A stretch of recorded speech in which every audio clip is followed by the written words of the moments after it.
Hi everyone, Brian Sussman here. It's probably a risk to go before the microphone angry, but I'm angry right now. I don't have my studio set up the way I normally set up my studio for the podcasts. I just got back from the gym, okay? But I'm angry because while I'm at the gym on this Sunday morning, I'm watching the Sunday morning TV shows on all the TV screens while I'm doing my workout. And they're talking about this hurricane in the Atlantic and this new study from some scientist proclaiming that climate change and the boiling oceans are causing hurricanes to intensify faster. Let me go to one of these stories right now on my computer screen. I'm just going to read to you from one of these. Hurricanes now twice as likely to strengthen. Twice as likely to strengthen and grow, study finds. So, again, you have to realize this is agitprop. This is propaganda that's composed to push a political agenda and agitate people into action or submission. That's what they're doing right now. And most people don't have a degree in meteorology. Most don't have a degree in atmospheric science. And so they just roll over and say, well, the study says. Let me read to you this particular article. This is from Australia. It's no surprise that the climate crisis is fueling, listen to the language. You know, this type of rhetoric, I've got a new book coming out. I'll give you more information on that shortly. I'm not able to talk about it just yet. But this will be the most complete, comprehensive book ever written explaining the entire climate agenda from its roots to its goals and intentions, and then we'll talk about how to defeat this agenda. But this kind of flowery rhetoric that brings forth emotions designed to scare people, this was actually started by disciples of Karl Marx. When it comes to the environment, disciples of Karl Marx were the ones who brought this forth.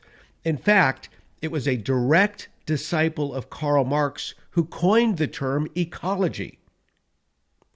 He wanted to use nature as a resource to defeat capitalism. I'll talk about it in the book, but let me get back to this language if I can just look at my screen for just a moment. New research shows how warming ocean temperatures are boosting tropical storms, causing hurricanes to become bigger and stronger at faster rates. Total bunk. Garbage in, garbage out. A study published in the journal Scientific reports that hurricanes that form in the Atlantic Ocean are now twice as likely to grow from a small storm to a strong Category 3 hurricane in just a day.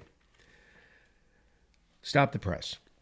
First of all, hurricanes, whenever you hear this term boiling oceans, by the way, last I checked, boiling is 212 degrees Fahrenheit, I believe. But hurricanes need water temperature of at least 82 degrees to form. The Earth needs hurricanes. They are major transport mechanisms for heat to move from the equator to the cooler latitudes.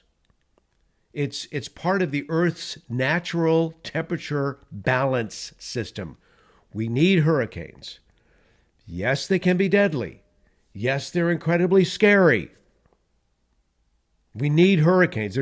They're a part of the weather cycle that is required in order to give us a climate that's somewhat regulated. You need warm water for hurricanes. Now, let me just tell you something about this study. The first part of this is a complete media rollout. What you're seeing is a study that was, crap in, crap out. They got what they wanted. They have some information that's been highly massaged that they can give to the Associated Press climate desk, that they can give to politicians that they can give to the activists, and they can spout it out, and there's no rebuttal. So I'm doing a rebuttal right now. This particular paper that I just discussed does not prove that climate change causes more hurricanes. In fact, there was one guy I was watching on the tube today. He said, well, it's because of the use of fossil fuels that we have climate change. Oh, really? Really? You know, last I checked, carbon dioxide, which is now, of course, a pollutant, it's necessary for life. Carbon dioxide is a trace gas. Yes, it's a greenhouse gas. It's a trace gas in the entire atmosphere. And only 4% of the carbon dioxide in the atmosphere is caused by the use of fossil fuels. So, carbon dioxide, trace gas, only 4% of that trace gas is caused by the use of fossil fuels. And let me just do the math for you because this is actually staggering. For every 62,000 molecules in our atmosphere, for every 62,000, only one has been caused by the use of fossil fuels. That's it. That's it. And by the way, for us to say that climate change is being caused by this trace gas, you know, one molecule for every 62,000 caused by fossil fuels is ridiculous. And we know from the geological record, for example, that temperatures have been significantly warmer than they are today. But of course, that particular information has been massaged out of the record by the activists.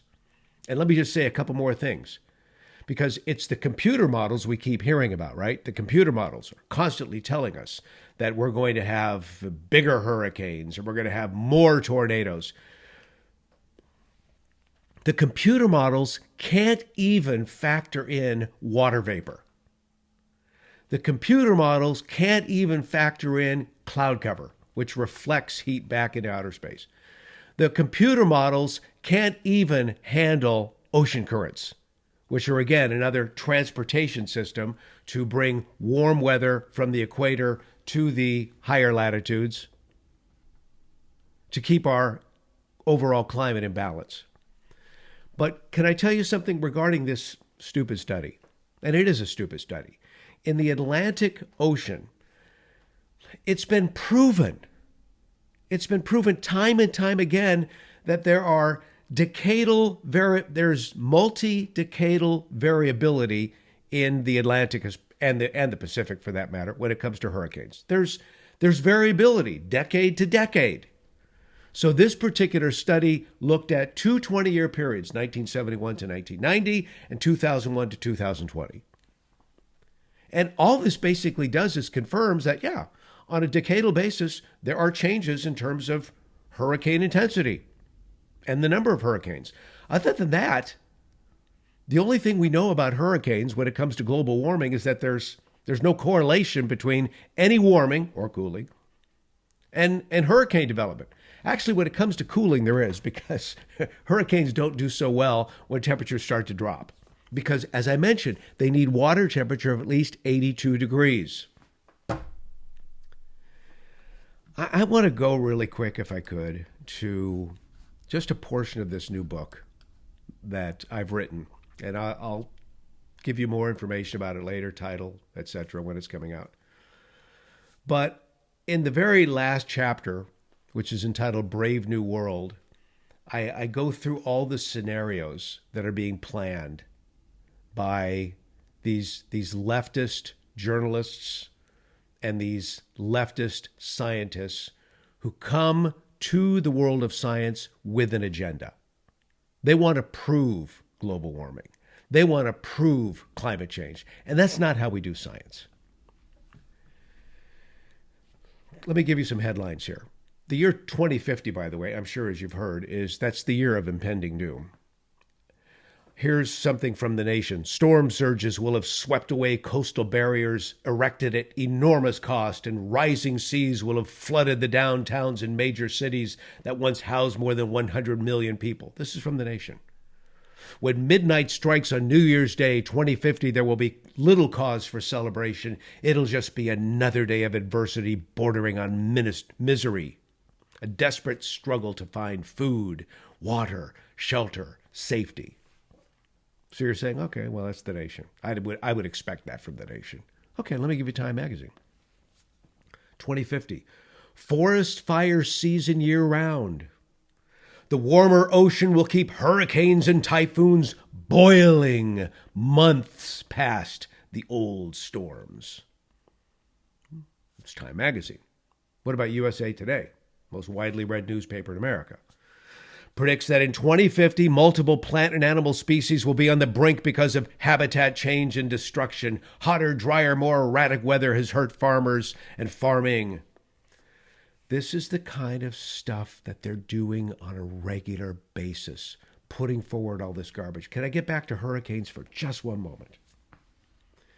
There was a wonderful friend that I had, Dr. William Gray. He was the guy who basically invented hurricane forecasting. Dr. William Gray at the University of Colorado. Dr. William Gray was a frequent guest on my radio program in San Francisco. He's since passed away, but what a super good, bright genius of a guy. He was the world's hurricane forecaster. He thought the theory of anthropogenic global warming or climate change, anthropogenic meaning man-made, was a joke. He said there's nothing there to back those claims. That's the number one hurricane forecaster in the world for his time. Let me tell you about another guy, Dr. Neil Frank.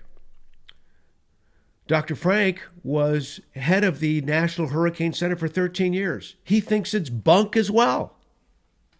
So when you want hurricane experts coming forward, I mean, it's just, so this is what I'll talk about in the new book, but I'm just so, that the media, they get their marching orders. They get the push notifications from the Associated Press and the New York Times, and they just run with it. And they never bring people, very rarely, do they bring people like me on or wonderful experts out there to rebut these things with common sense. So we've got, you know what we have right now in America? We have a domestic enemy. The domestic enemy is all those. The pseudoscientists. I mean, my gosh, speaking of pseudoscience, you have the 2022 winner of the Nobel Prize in Physics coming out and saying the global warming climate change hypothesis is pseudoscience.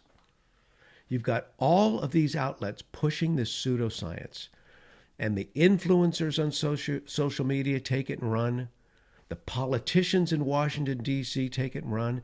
The UN runs with it hard and fast, as they have been now for decades. And their corporate partner, the World Economic Forum, is running with it. Big time. This has nothing, the climate agenda has nothing to do with climate. It has everything with destroying life, liberty, and the pursuit of happiness. Knocking America out of action first and unifying the globe to bring forth a new world order, a great reset, whereby the elite will run the show and the rest of us will have to settle for something that I talk about in my book, and I prove this. It's called You Will Own Nothing and You Will Be Happy. You will own nothing and you will be happy. That's, friends, that's communism. And by the way, it's never worked. It's never, ever, ever worked. So as long as the Lord gives me breath in my lungs and a sound mind to talk about these things, I will continue to do so. In the meantime, I appreciate you. Thanks for listening to me pop off on this Sunday morning after getting back from the gym. Until next time, God bless you. God bless the United States of America.